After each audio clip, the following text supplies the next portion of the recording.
말씀을 봉독하겠습니다. 너는 하나님의 집에 들어갈 때에 네 발을 삼갈지어다. 가까이하여 말씀을 듣는 것이 우매한 자들이 재물 드린 것보다 나으니 그들은 악을 행하면서도 깨닫지 못함이니라. 너는 하나님 앞에서 함부로 입을 열지 말며 급한 마음으로 말을 내지 말라. 하나님은 하늘에 계시고 너는 땅에 있음이니라. 그런즉 마땅히 말을 적게 할 것이라. 걱정이 많으면 꿈이 생기고 말이 많으면 우매한 자의 소리가 나타나느니라. 네가 하나님께 서원하였거든 갚기를 더디게 하지 말라. 하나님은 우매한 자들 기뻐하지 아니하시나니 서원한 것을 갚으라. 서원하고 갚지 아니하는 것보다 서원하지 아니하는 것이 더 나으니 네 입으로 네 육체가 범죄하게 하지 말라. 사자 앞에서 내가 서원한 것이 실수라고 말하지 말라. 어찌 하나님께서 네 목소리로 말미암아 진노하사 네 손으로 한 것을 멸하시게 하리야. 꿈이 많으면 헛된 일이 많아지고 말이 많아도 그러하니 오직 너는 하나님을 경외할지니라. 하나님의 말씀입니다. 하나님께 감사합니다. 전도서를 읽습니다. 이 전도서의 교훈은 결국 우리에게 한 가지 질문에 대한 바른 답을 주고자 합니다. 해 아래 사는 인생에 있어서 그 의미가 무엇일까라는 질문입니다. 인생을 살긴 사는데 우리가 하는 모든 일은 되게 목적을 두고 합니다. 어떤 일을 해도 목적 없이 어떤 일을 하지 않습니다. 근데 인생을 사는 것 또한 목적이 당연히 있어야 되는 것이죠. 인생 중에 행하는 여러 작은 일들, 우리 인생 전체를 내용으로 채워주는 여러 일들은 우리 스스로 다 목적을 세워서 합니다. 근데 인생은 그 목적이 뭔가? 라는 질문 앞에서 우리는 사실 답을 구하지 않은 채 살아간 일이 허다합니다.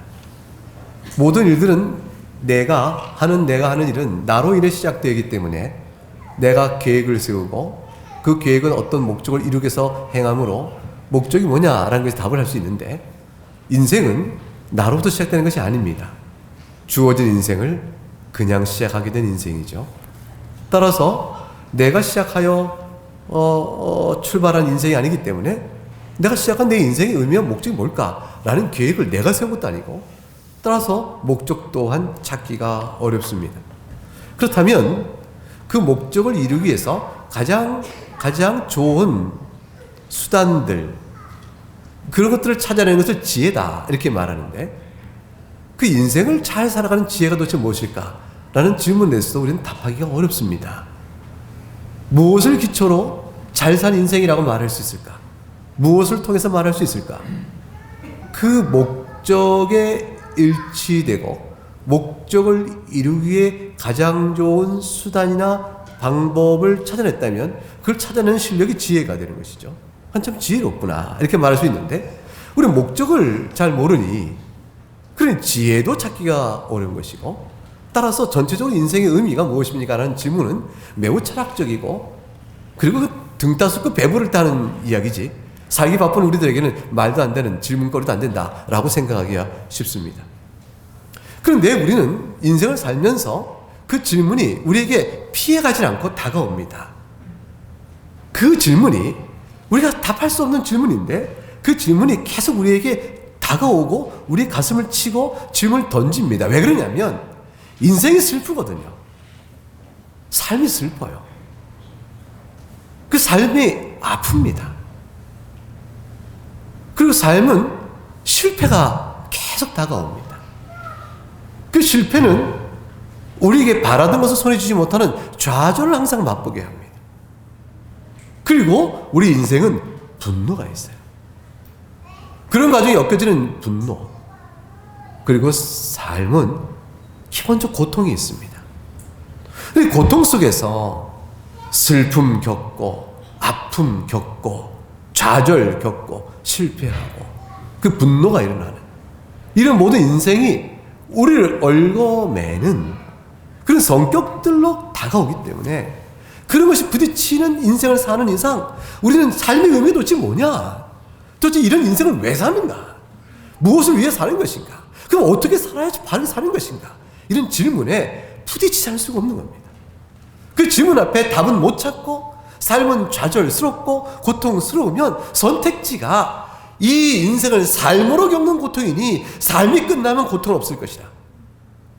그런 단순한 그리고 어떻게 보면 분명한 그런 선택들을 해나가는 일이 있는 것이죠.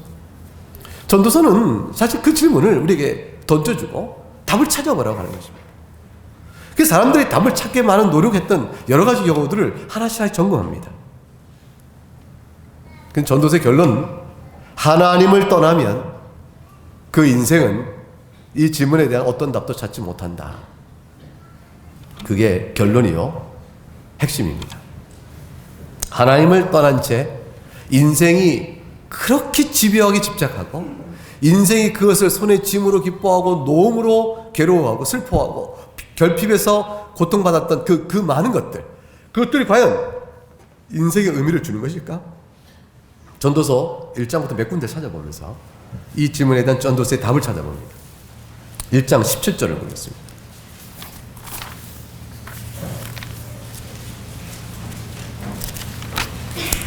1장 17절과 18절 두 절 같이 읽어보죠. 시작.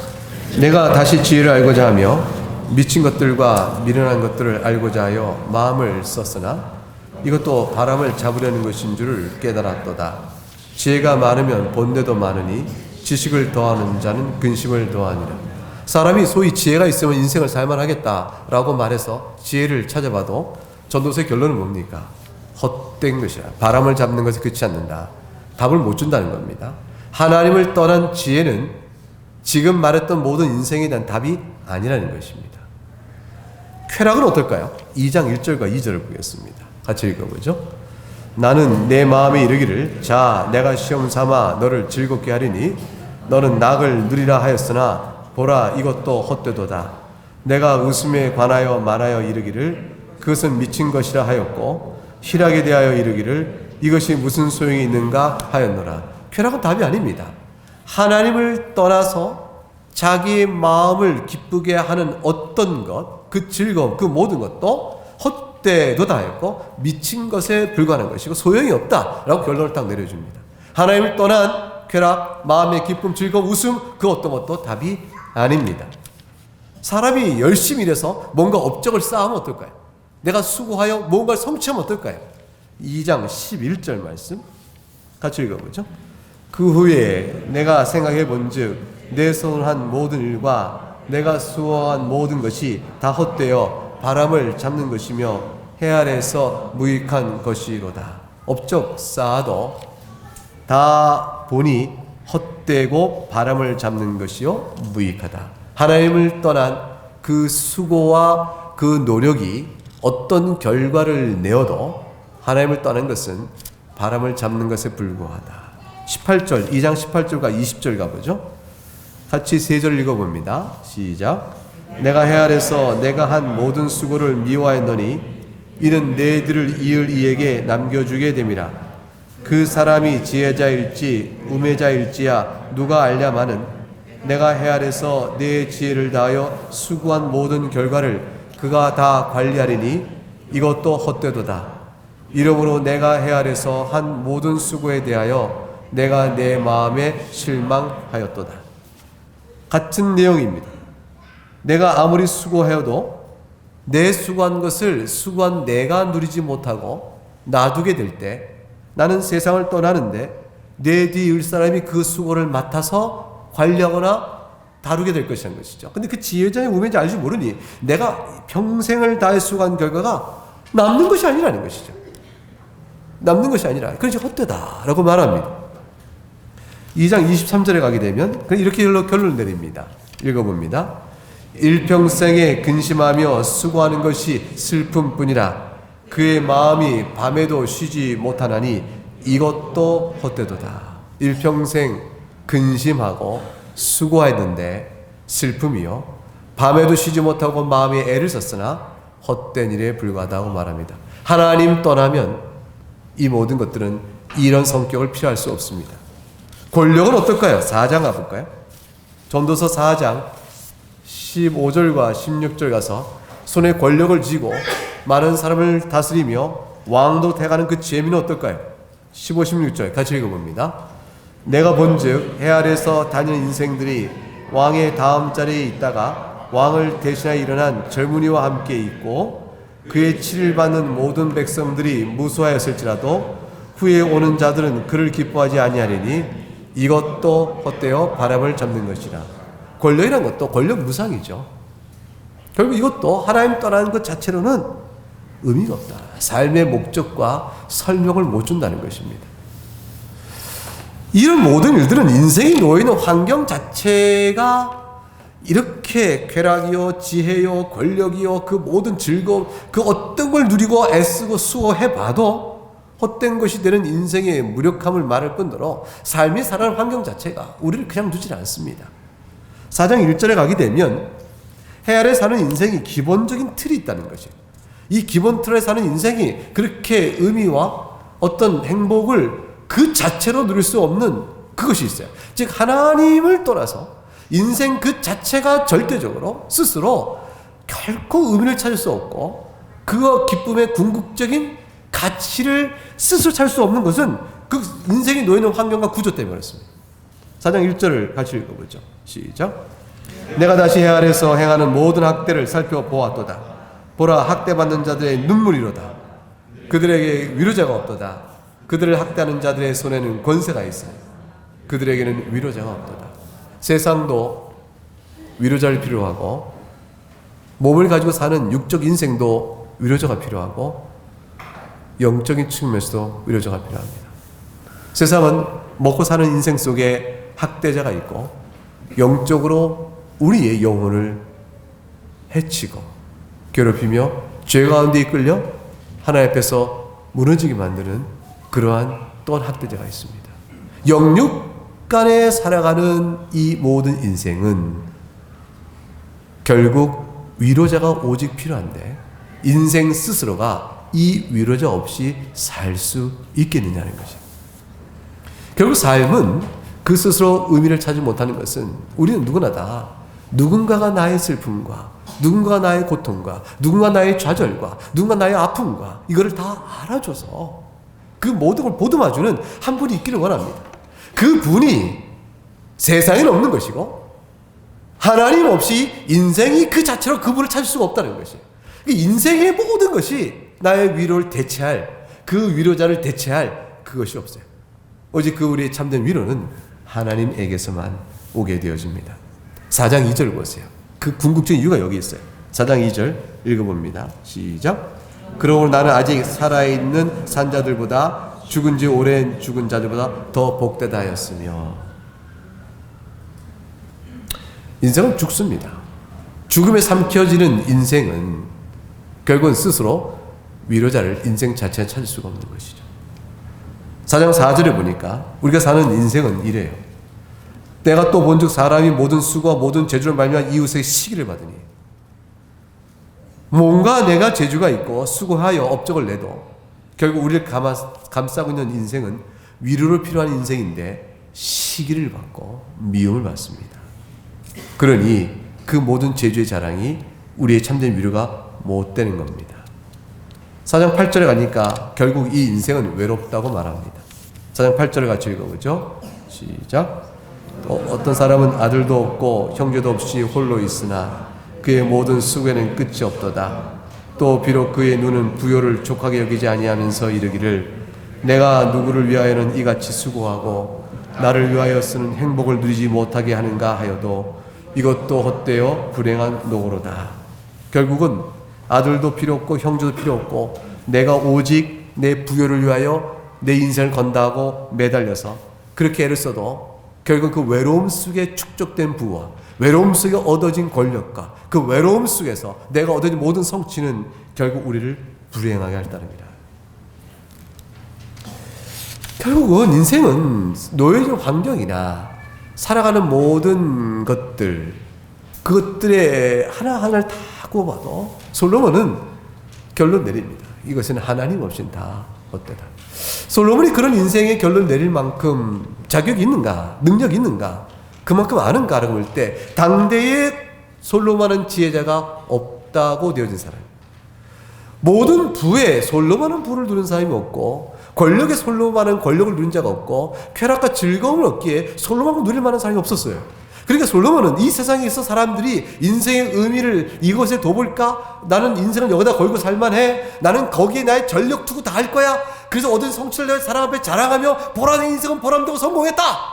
할만하지 않는 보람, 남들에게 부러움을 살 만한 인생 아닐까 싶은 그 모든 인생을 다 가진 사람이에요.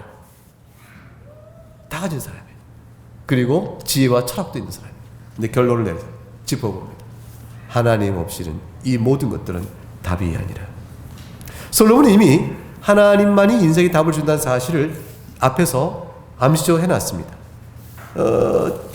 2장, 전소서 2장 24절과 26절 말씀. 24절 26절 말씀 보죠. 시작. 사람이 먹고 마시며 수고하는 것보다 그의 마음을 더 기쁘게 하는 것은 없나니 내가 이것도 본즉 하나님의 손에서 나오는 것이로다.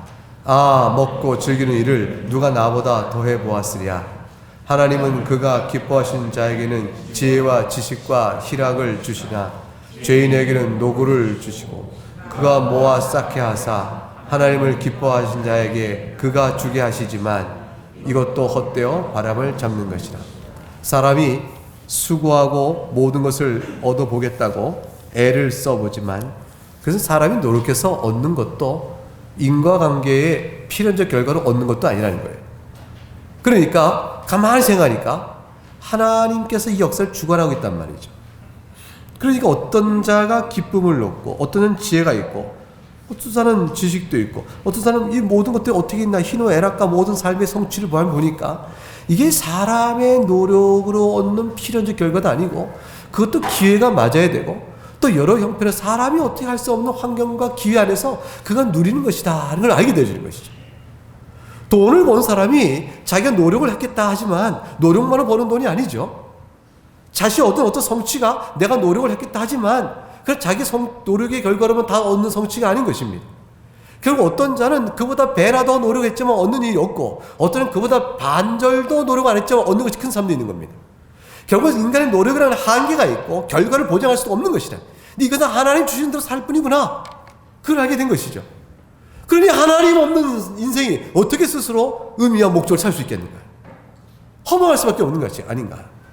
3장 11절 가게 되면 이런 사실을 이렇게 설명하고 있습니다. 3장 11절 시작. 하나님이 모든 것을 지으시되 때를 따라 아름답게 하셨고 또 사람들은 영원을 사모하는 마음을 주셨느니라. 그러나 하나님이 하시는 일의 시종을 사람으로 측량할 수 없게 하셨도다. 그나마 하나님께서 언제 어떻게 누구에게 이런 것들을 주시며 그렇게 하심으로 어떤 인생을 어디로 이끌어 가시는지 하나님의 인도하심과 그 섭리에 대해서는 우리가 다 알 길도 없다. 그러니 하나님의 주권과 그 섭리 안에서 미래를 알지 못한 채 바로 앞의 일을 알지 못한 채 사는 우리 인생이 인생 자체로 하나님 없이 과연 무슨 의미를 찾을 수 있을까?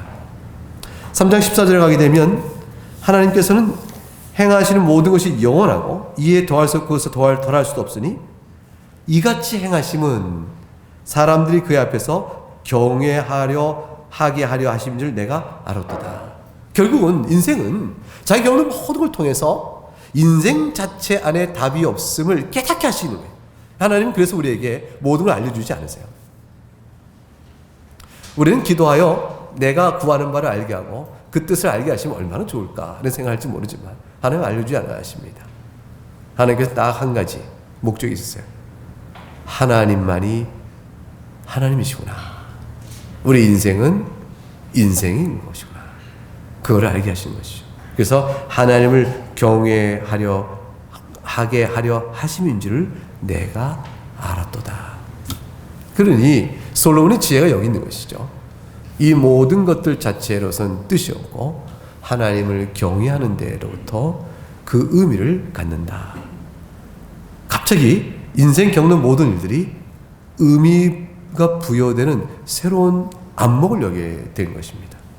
하나님을 경외하는 관점에서 보게 되면 지금까지 말했던 모든 인생 자체의 것들이 의미가 바뀌어지고 그것이 의미가 채워지기 시작합니다. 그러니까 솔로몬이 여지껏 말했던 것은 염세주의가 아니고 허무주의가 아니에요. 하나님을 떠난 인생의 비참함과 허무를 말했을 뿐이지만, 그러나 하나님을 경외하는 관점에서 하나님의 안목에서 비춰진 인생은 그 자체의 의미가 다시 바뀌게 됩니다. 완전히 바뀌게 되는 것이죠.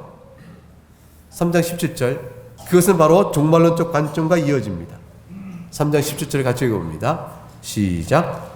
내가 내 마음속으로 이르기를 의인과 악인을 하나님이 심판하시리니 이는 모든 소망하는 일과 모든 행세에 때가 있음이라 하였으며, 결국은 종말론적 관점에서 하나님의 심판까지 바라본다면 이 땅에서 사는 인생 자체는 그 스스로 의미를 찾을 수 없지만 하나님의 경외함과 경외하는 하나님의 심판이라는 관점에서 우리 인생의 의미는 바뀌어져 가기 시작합니다. 살아 움직일 수 있게 되어진다. 왜 사느냐 물어보면 하나님을 경외하고 그의 심판 앞에서 서게 될 날에 하나님의 자녀로 있습니다. 아주 분명하고 정확하며 아주 간명한 그 답이 하나가 주어지게 됩니다. 그러면 인생이 바람을 잡는 것이요 헛되다는 말이 갑자기 바뀌어지게 됩니다. 살아야 될 이유가 있고 어떻게 살아야 될 방식도 보이고 왜 사는가의 답도 얻게 되어지는 것이죠. 자, 지금까지 살펴본 가운데 한 가지 인생 자체가 스스로 우리에게 의미가 있느냐라는 이 질문 앞에 답을 얻는 한 가지 안 해본 게 있어요. 솔로몬이 지금까지 한 것 중에서 빠진 거 하나가 있습니다. 그게 뭐냐면 종교성입니다. 자, 인생은 과연 이렇게 허무한데 답이 있을까? 어떻게 하면 이걸 찾을까? 이 문제가 나와요. 그래서 그 답을 찾는 길이 뭐냐면 하나님을 경외하며 심판하신 하나님을 바라보자는 것이었어요. 자, 그러니까 이제 우리가 인생의 의미를 찾는다면, 그 목적을 찾으려면, 그 행복을, 인생의 그 모든 지혜를 얻고자 한다면, 그러면 하나님 앞에 나가면 되는 거 아닌가? 라는 답이 얻어지는 것이죠. 하나님이 우리의 인생의 의미를 주시는 분이면 그 하나님 앞에 나가는 종교성만 바로 잡으면 됐다! 라는 답이 나오는 거예요. 자, 그 답을 5장 1절 7절 가운데서 찾아보는 것이에요. 자, 그러면 어떻게 그 하나님께 나아가 인생의 의미와 목적과 지혜를 얻을까? 어떻게 하나님께 나아가면 그 인생의 의미와 목적과 지혜를 얻을 수 있을까? 어떻게 하나님께 나아가면 5장 1절에 이제 처음에 나옵니다. 5장 1절 1절 읽어보죠. 시작. 너는 하나님의 집에 들어갈 때에 네 발을 삼갈지어다. 가까이하여 말씀을 듣는 것이 우매한 자들이 재물 드리는 것보다 나으니 그들은 악을 행하면서도 깨닫지 못할. 너는 어떻게 하나님께 나아가는가? 첫째, 하나님의 집에 들어갈 때 네 발을 삼가하며 나가야 한다. 그래야 하나님께 나아갈 수 있고, 그런 자라야 하나님께로부터 살아가는 인생의 허물을 이겨가는 참된 의미를 갖습니다. 그러니까 이 말은 뭐냐면, 만일 하나님 집이라는 것은 무엇을 의미할까요? 구약이라면 성전이요, 성전이 파괴된 다음이라면 회당이 되어지죠. 지금은 우리의 뭐가 돼요? 교회가 되어집니다. 왜냐하면 우리가 다 알듯이 고린도전서 3장 16절 17절에 고린도전서 3장 10절에 너희가 하나님의 성전인 것과 하나님의 성령이 너희 안에 계신 것을 알지 못하느냐 그랬어요. 그래서 너희라는 것은 여러분들, 복수예요. 여러분들은 하나님의 성전입니다. 이 교회 개념이죠. 개개인의 복합체, 복수가 하나의 교회를 이루어서 거기서 하나님의 성령이 너희 가운데 있음을 알지 못하느냐. 이게 바로 교회입니다. 그러니까 하나님의 성전 안에 들어감에 있어서 너희는 네 발을 삼갈지어다 그랬습니다. 이 말은, 네 발을 삼갈지어다는 말은 악한 길로 가지 말라는 것이에요. 하나님이 명하신 교훈과 명령을 버리고 악한 길로 가지 말라는 말씀이에요. 자, 그럼 이 말은 뭐냐면, 만일 너희가 종교성을 가지고 하나님을 예배한다라고 말하면서 그 여전히 너희 발을 삼가지 않고 완악하고 완고한 우상 사신을 섬기듯 너희가 한다면 그러한 신앙생활은 결코 너희의 인생의 너희의 허물을 이겨내고 참된 인생의 목적과 의미와 지혜를 주는 것으로 기능하지 못할 것이라는 거예요. 그러니까 신앙생활이요 종교생활은 형식적 자체가 인생의 답을 주는 게 아닌 것이죠. 하나님께 나아가야만이 그 의미를 찾을 수 있는데, 그 하나님께 나아가는 종교생활이 내 발을 삼가하고 가까이어 그의 말씀을 듣고자 하는 마음 중심의 겸비함과 정직함이 없으면 그 종교생활도 헛되다는 것이에요. 그리고 지금 솔로몬은 인생의 하나하나 다 헛되다고 말하면서 답은 하나님께 있다고 가르쳐주면서, 그러나 하나님께 나가는 종교 자체도 헛될 수 있다는 얘기하는 거예요. 한 가지 조건이 없으면, 하나님 앞에 나아가 네 발을 삼가고 그 말씀을 듣고자 하여 가까이 나갈 일이 없으면, 그러면 우매자가 재물을 헛되게 드린 것 같으니 그 종교 생활이 여러분의 인생을 의미 있게 하지 못한다 라고 말하는 겁니다. 이것은 5장 1절 하반절에 우매자들은 재물을 드리면서도 자신들이 악을 행하고 있다는 사실을 깨닫지 못하고 있다고 되어 있어요. 그래서 어리석은 자들이에요. 하나님을 자기 식대로 해석하여 자기 만족스럽게 행하면서 하나님이 기뻐하실 것이다 이렇게 생각하는 것이죠. 내가 재물을 드렸으니 하나님 날 좋아하실 거야. 왜냐하면 하나님은 재물 드리는 걸 좋아하시는 분이거든. 이렇게 생각하고 자기 만족을 구합니다. 그러나 사실은 하나님께서 그 마음 중심을 보고 계신 것이에요. 하나님의 말씀을 듣고자 하는 자인가, 그 발을 삼가하는 자인가, 그걸 보고자 하신 것이죠. 여기에 관점이 바로 서 있지 못하면 그 종교생활은 헛되니 인생의 의미와 허물을 답해주지 못한다. 종교 자체도 답이 아닌 경우가 있는 것이에요. 하나님의 이름을 부르나 답을 못 찾는 경우도 있게 되는 것입니다. 그래서 사무엘상 15장 22절과 23절에 사무엘이 이렇게 말했죠. 여호와께서 번제와 다른 제사를 그의 목소리를 청종하는 것을 좋아하신 것 같이 좋아하시게나이다. 순종이 제사보다 낫고 듣는 것이 순양의 기름보다 나으니 그랬습니다. 이 마음의 중심을 하나님 보시고 하나님을 향하여 그 마음을 내어내는 자에게는 과연 생의 의미가 바뀝니다. 만약 그렇지 못하다면 신앙생활 안에 있으나 여전히 삶의 질고와 고통과 좌절과 슬픔과 아픔 때문에 그 안에 얽매여 인생의 허무함에 무너져 버립니다. 그러니 어찌 하나님 이름을 부르며 하나님의 이름을 보고 하나님의 자녀로 사는 자가 저렇게까지 무너지는가, 저렇게 인생이 낙심하는가, 이런 현상을 보게 되는 것이죠.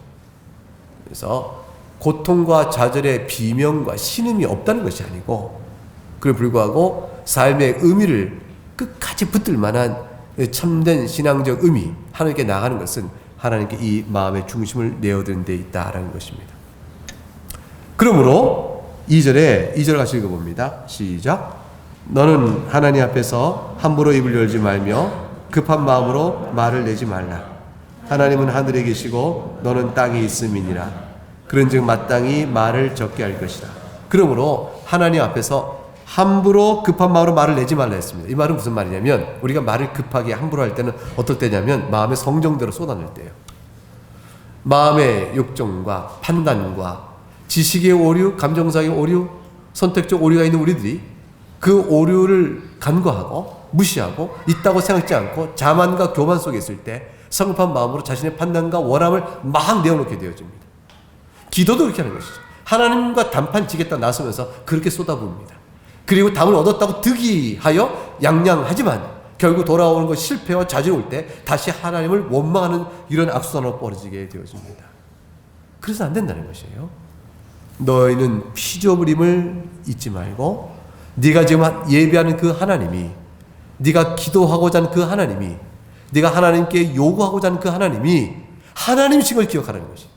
그 하나님 앞에서 너는 피조물에 불과하니 네 마음의 욕망과 욕정과 성급한 판단과 모든 오류를 기억하고 차마 입을 놀려 주 앞에 기도할 때 겸손하고 조리 있게 말씀의 교훈을 비춰 이것이 할 말인가 안 할 말인가를 가려내며 아주 신중히 주 앞에서 말을 해야 한다.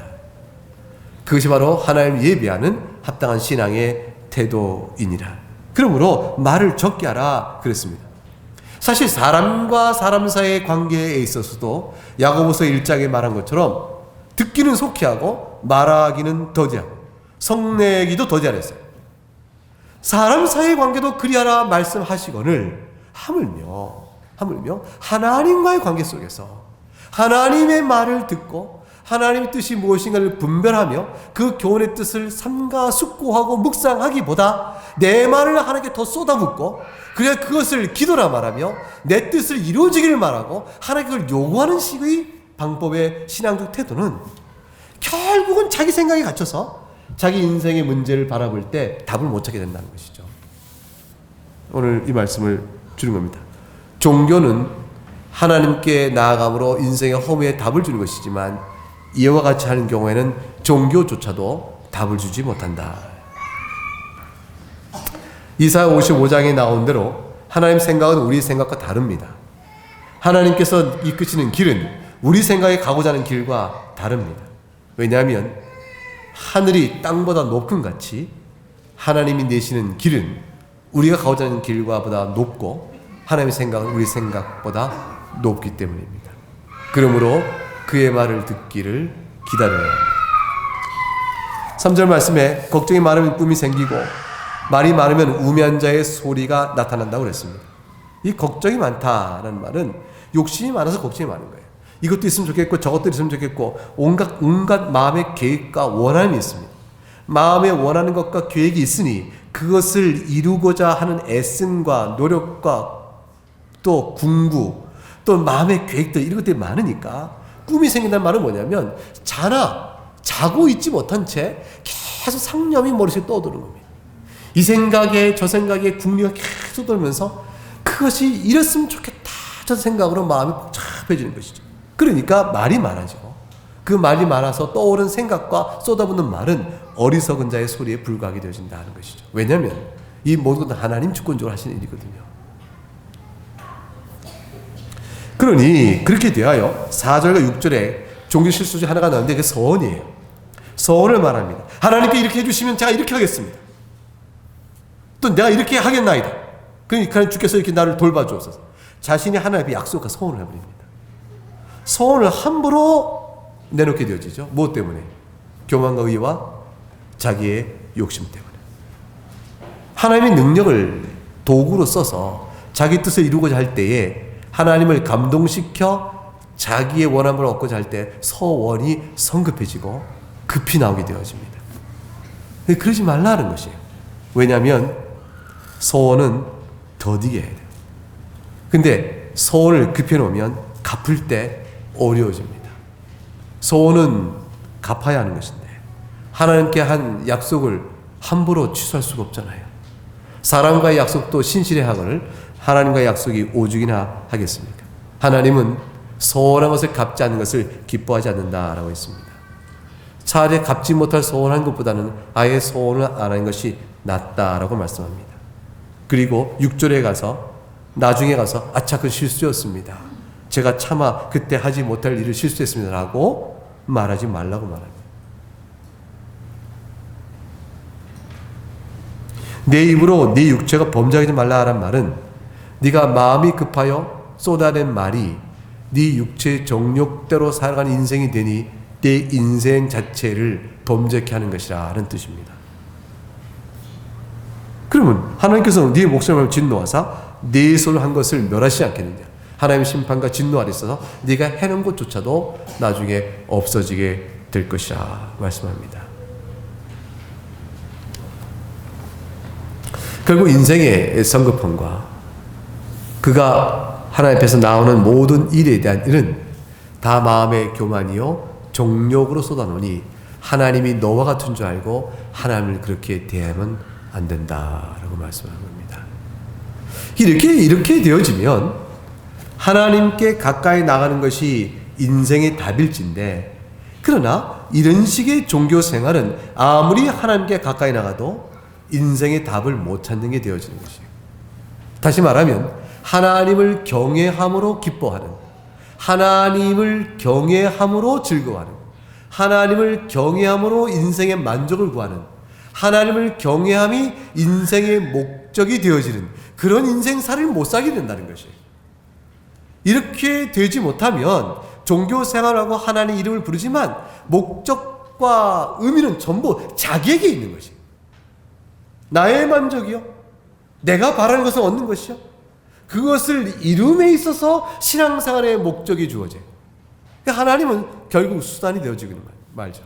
그렇게 되어지는 상황 속에 하나님께서 과연 우리 목적과 원하는 욕망대로 다 주실까요? 그런 종교가 어디 있어요? 아무리 하나님께서 내가 열심히 하나님께 구하면 구한다, 하나님에게 주실 것이다 아무리 가르쳐도, 그걸 믿고 모든 사람이 아멘 하고 어떻게 열심을 다해도 결국 압니다. 그렇게 해서 다 얻지 못한다는 것을. 그런 마음에 주게 되면 실망이 되어지죠. 결국 열심히 구하였으나 얻지 못하는, 구할 것을 다 얻지 못하게 해주는 종교. 내 목적과 의미는 여기에 두었는데, 얻고자 함이었는데, 그 얻고자 하는 것을 그렇게 열심히 하나의 이름을 부르짖었으나 그걸 채워주지 못하는 종교. 그 종교는 인생의 허무, 슬픔, 낙심, 절망, 좌절, 고통, 이것들을 해결하지 못하는 종교가 되고 마는 것이죠. 개 중에 조금 뭔가를 얻었다는 사람은 신앙에 하나님과 가까운 사람이요, 또 하나님의 사랑을 받은 사람이요, 그 사람처럼 된다라는 얘기를 내세우고 하겠지만, 많은 사람들은 잡히지 않는 신기루요, 손에 잡아야 바람 같은 그것을 바라보며 또다시 거기에 매달리고 또 매달리고 또 매달리며 살게 되어집니다. 세상의 종교가 그러합니다. 하나님의 이름을 불러도 여전히 그러합니다. 그러면 인생의 허무의 답은 하나님뿐인데, 그럼 어떻게 이 하나님께 가까이 나가는 것이 맞는 것이냐? 어떻게 해야 되는 것이냐? 어떻게 종교 생활을 하여야 그 답을 얻는 것이냐? 그것이 5장 1절 첫 문장의 답이 있는 겁니다. 5장 1절 첫 문장의 답을 읽어보면, 시작. 너는 하나의 집에 들어갈 때에 내 발을 삼갈지어다, 가까이하여 말씀을 들을지어다. 다음 5장 7절을 읽어보시죠. 시작. 구이 많으면 헛된 일이 많아지고 말이 많아도 그러하니 오직 너는 하나님을 경외할지니라. 결국 이 둘입니다. 우리가 인생의 답을 얻는 것은 하나님의 집, 교회 안에서 우리의 발을 삼가하여 심히 교만한 마음을 겸비 낮추고 주의 교훈의 뜻 따라 악을 삼가하고 순종키를 원해야 할 것이며, 그리하여 5장 7절 하반절에 오직 하나님을 경외할 때라야 그것이 우리에게 인생의 답을 주게 되어집니다. 하나님이 우리 편인 것을 알게 되는 것이죠.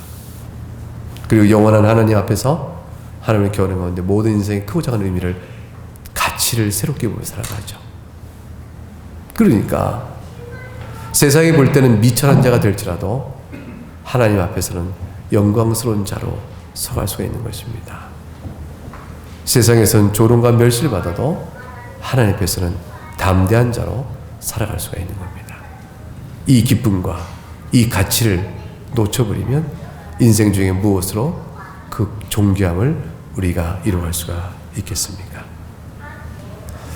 그러므로 교회에 이를 때 하나님을 경외하며 네 발을 삼갈지라 말씀대로 교회에 모여서 서로 사랑하고 우리의 대제사장 되신 예수 그리스도께서 우리의 몸과 마음에 뿌려진 그 보혈의 피에 힘입어 깨끗하고 청결한 양심으로 주를 함께 섬겨가는 겁니다. 서로 돌아보고 사랑과 선행으로 격려하고 하나님을 예배하며 주의 말씀을 듣고 사는 이 신앙의 형태를 잘 유지하고 갖추감으로 여러분이 먹고 사는 문제와 살아가는 제반 모든 일에 대해서 의미와 해석을 달려가는 귀한 가치를 얻을 수가 있게 되는 것입니다. 예, 이제 함께 찬송하겠습니다.